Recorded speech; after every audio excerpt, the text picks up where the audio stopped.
¿Por qué las emociones de Riley no se parecen a ella? ¿La muerte de Bing Bong no tendría por qué haber pasado? ¿Riley sintió vergüenza antes de que apareciera vergüenza? Esto y mucho más son las cosas que no tienen sentido en Intensamente. Disfrútenlo. Ya llegamos. Y esto es... Al Preli. Antes de entrar de lleno en la película, empecemos con el elefante en la habitación. Esta es una que todos se saben. ¿Por qué las emociones de Riley no se asemejan a ella? Esta pregunta surge cuando vemos cómo, con sus papás y los personajes de fondo de los créditos finales, sus emociones reflejan fielmente sus características personales. Pero en el caso de Riley, la situación es diferente. No solo las emociones carecen de la misma vestimenta que Riley, sino que también difieren en voz y género, como con Furia y Temor, quienes son representados como hombres. ¿Qué acaso Riley misma no sabe quién es o qué la define realmente?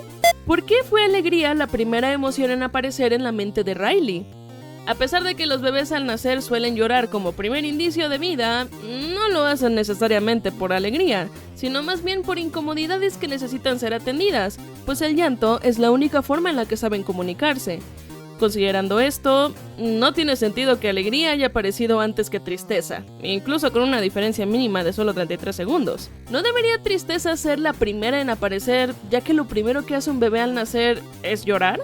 Vemos que la primera memoria de Riley parece estar ubicada después de nacer, cuando ve a sus padres por primera vez. Sin embargo, la ciencia nos dice que los bebés comienzan a formar recuerdos incluso antes de salir del útero. Desde el vientre materno, los bebés registran sonidos familiares, como las voces de sus padres o la música que les ponen. ¿Cómo es posible entonces que la primera memoria de Riley no abarque estos momentos previos al nacimiento? Durante los primeros años de la infancia de Riley, presenciamos cómo su papá intenta persuadirla para que coma brócoli. Lo raro de esta escena es que, a pesar de que las emociones no tienen idea de qué es eso, No sé qué es. ¿Es seguro? ¿Qué cosa es? Desagrado es la única que reconoce el brócoli y rápidamente activa los mecanismos para evitar que Riley lo ingiera. Pero, ¿cómo es posible que Desagrado identifique el brócoli antes que las otras emociones? Si las demás emociones no pueden reconocerlo, es lógico pensar que Riley tampoco lo haría, lo que hace un sinsentido que Desagrado sea la única que puede identificarlo. Vemos que siempre que sucede algo que puede enojar a Riley, este suceso aparece escrito en el encabezado de la primera plana del periódico que lee Furia. Sin embargo, no tiene mucho sentido que esto suceda así, ya que, por la forma en la que Furia sostiene el periódico, sería imposible para él leer el encabezado y enterarse de lo que está sucediendo, y por lo tanto, no tendría razones para enojarse. En una de las siguientes escenas, presenciamos cómo todas las emociones de Riley se congelan cuando ésta toma su malteada demasiado rápido. Pero, ¿por qué las emociones se congelarían cuando el cerebro experimenta una sensación de frío repentino? Entendemos el chiste, pero no tiene sentido que las emociones no puedan moverse, ya que no dejamos de sentir emociones en esta situación. De hecho, es común experimentar angustia o preocupación debido al dolor que se está sintiendo. Es muy curioso que, cuando Alegría nos presenta a todas las emociones, sabe perfectamente para qué sirve cada una. Dice que Temor mantiene a Riley a salvo, Desagrado evita que Riley termine envenenada física y socialmente, y a Furia le preocupa que las cosas sean justas. Sin embargo, no tiene ni tantita idea de cuál es la función de Tristeza. ¿Por qué? Al inicio uno se va con la finta de que Alegría no le haya utilidad a Tristeza, ya que, a diferencia de ella, es una emoción displacentera, y Alegría solo quiere que Riley sienta emociones placenteras. Sin embargo, todas las demás emociones también son displacenteras. Entonces, ¿por qué Tristeza es la única que, según Alegría, no aporta nada?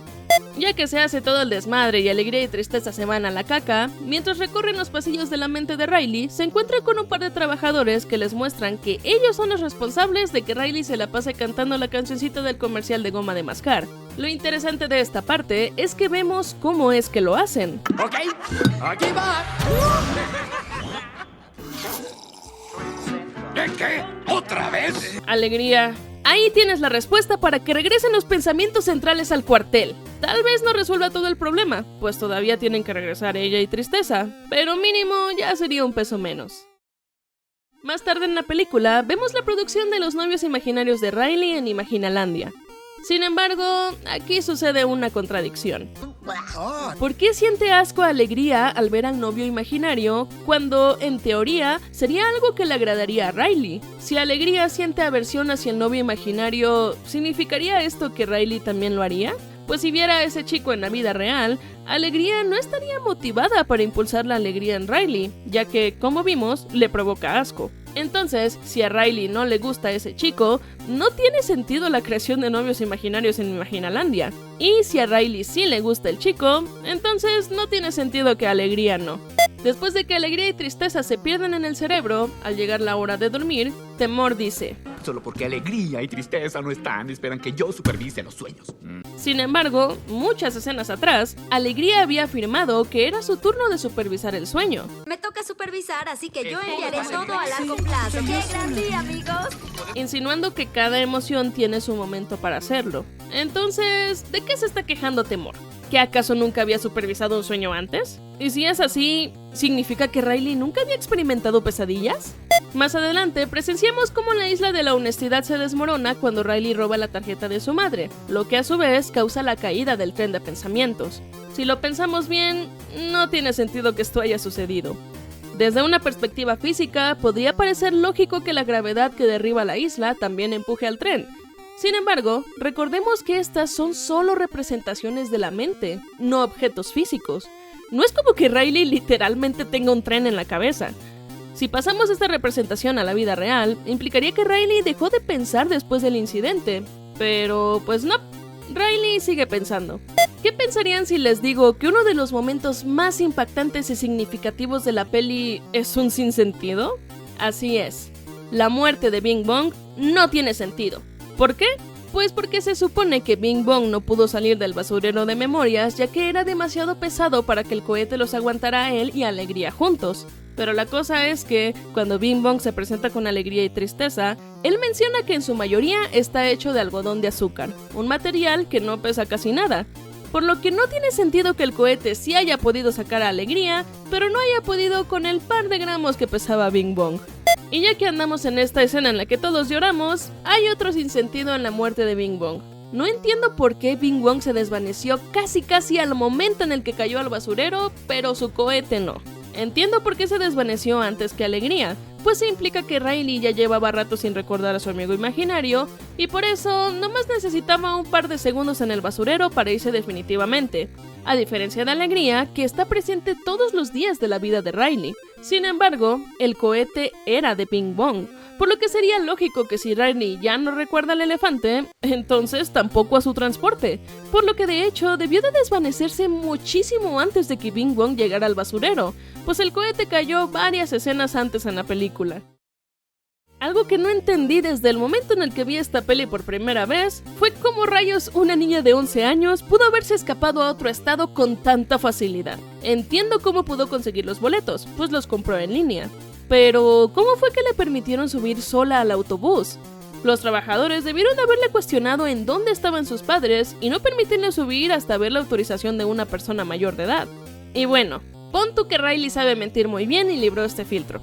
Pero ahora queda la duda de cómo fue que pudo bajarse del autobús. Este ya había arrancado y el chofer luego le abre la puerta sin, de nuevo, cuestionarle dónde están sus padres y si tiene su autorización para dejar de hacer ese viaje. Riley pudo haber sido una niña que le hizo un berrinche a su mamá arriba del autobús y el chofer, sin dudarlo, la ayudó a que se saliera a media carretera. Al acercarnos al clímax de la película, vemos a Tristeza llorando sobre una nube voladora, un transporte aparentemente sencillo y seguro. Esto nos hace pensar, ¿por qué Alegría no optó por utilizar una nube de Nuberia al igual que Tristeza? Esta alternativa habría sido mucho más conveniente, segura y rápida en comparación con la arriesgada estrategia de construir una torre humana de adolescentes para saltar hacia un trampolín y lanzarse al aire. Ya cuando Alegría y Tristeza regresan al cuartel central y todo vuelve a la normalidad, vemos que las emociones apenas están descubriendo las nuevas islas en la mente de Riley. ¿Isla de la moda? ¡Cállate la boca! Isla de bandas de adolescentes, espero que sea una fase. Según la lógica establecida, estas islas se forman a partir de los pensamientos centrales que las emociones mismas crean al generar emociones en Riley. Además, se entiende que las islas se forman simultáneamente con la creación del nuevo pensamiento central. Por lo tanto, resulta desconcertante que las emociones se sorprendan al descubrir estas nuevas islas, ya que deberían de haber presenciado cómo se formaron en primer lugar. Para el final de la peli, vemos que Riley comienza a sentir vergüenza cuando sus padres la alientan en su partido de hockey. Sin embargo, la emoción de la vergüenza no se presenta formalmente hasta la secuela, cuando Riley cumple 13 años. Por lo que, según el lore de este universo, no tendría sentido que Riley pueda avergonzarse antes de que Vergüenza pueda presionar los botones de la consola. Es muy raro cómo tanto la madre de Riley como su maestra comparten exactamente el mismo recuerdo del hombre brasileño invitándolas a subir a un helicóptero. Una explicación plausible podría ser que esta escena sea parte de una telenovela que ambas vieron, lo que justificaría la coincidencia en sus recuerdos. Sin embargo, lo desconcertante es cuando, durante los créditos, la maestra menciona que se irán de vacaciones con él. 5 meses, 2 semanas y 4 días para que empiecen las vacaciones. Y luego de viaje a las Bahamas con ya saben quién. Ven, vuela conmigo. ¿Cómo es posible que una maestra de primaria en California conozca a un actor reconocido, al menos a nivel nacional?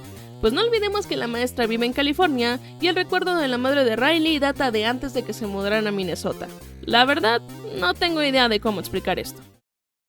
Cuando tenemos un vistazo a las nuevas islas de Riley, Desagrado menciona muy emocionada a la isla de la moda. Sin embargo, si nos detenemos a ver cada una de las islas, ninguna tiene apariencia de ser la isla de la moda. Además de las viejas islas restauradas y ampliadas, vemos una con un escenario y una guitarra gigante, muy seguramente la isla de las bandas de adolescentes que menciona Temor. Que, recordando que en el tráiler de la 2 se ve un póster de Fort Town, seguramente en esta isla debe de estar el bias de Riley como novio imaginario. Vemos también una isla con libros, probablemente de ficción, que podría ser la de romances vampirescos que menciona Tristeza. Hay otra con un globo terráqueo, unos libros y un tubo de ensayo. Tal vez se hizo por los nuevos conocimientos que está obteniendo Riley en la secundaria. Y por último, hay una con un celular y una antena, pues durante la adolescencia la tecnología juega un rol más importante en la vida. Pero ninguna de estas queda con la temática de la moda. Desagrado en su momento más alucin. Después de ver las nuevas islas, vemos que las emociones empiezan a explorar la nueva consola, cuando de repente Desagrado pregunta ¿qué es pubertad? A lo que Alegría le responde: No lo sé, no parece importante. Alegría: es una alarma roja gigante rodeada de líneas negras y amarillas como si se tratara de una cinta policial. ¿Cómo cacas no va a ser algo importante? Similar al primer dato de las apariencias de las emociones, otra cosa que vemos es que todos los cuarteles centrales de los personajes secundarios están decorados con una temática específica que refleja sus intereses y personalidades individuales. Por ejemplo, el cuartel de la maestra está lleno de libros, el de la pixara con grafitis y el de la niña popular con labiales y una guitarra. Sin embargo, el cuartel central de Riley carece de esta personalización y en cambio es genérico con solo sillitas y libreros. Se esperaría que reflejara su pasión por el hockey u otros aspectos de su vida, pero no. Pareciera como si el cuartel de Riley estuviera diseñado específicamente por si alguna especie de audiencia lo ve, que ésta logra identificarse al no poner intereses particulares. Continuando con la sección "Son caricaturas, mijo, no esté chingando", les traemos no tanto un sinsentido, sino una duda. Pues a lo largo de la peli, vemos a las emociones satisfaciendo necesidades básicas como dormir y comer. Pero, ¿qué rayos? En primera, ¿las emociones tienen necesidades fisiológicas? ¿De dónde sacan la comida? ¿Hacen digestión y luego tienen que ir al baño? ¿Qué se tratan de personitas habitando el cerebro de una persona más grande? Y ya para terminar con esto, les dejamos otra duda más. En el transcurso de la cinta, vemos cómo es que las emociones sienten otras emociones que no son ellas mismas. Por ejemplo, vemos a Alegría enojarse con Tristeza cuando comienza a cambiar de color las memorias, o llorar cuando se encuentra en el basurero de memorias. ¿Esto quiere decir que las emociones tienen sus propias emociones? ¿Cómo funciona esto? ¿Alegría tiene un cerebro con otra mini alegría, mini tristeza y mini furia? Y si es así, ¿esas mini emociones tienen mini emociones? ¿Hasta cuándo termina esta recursividad?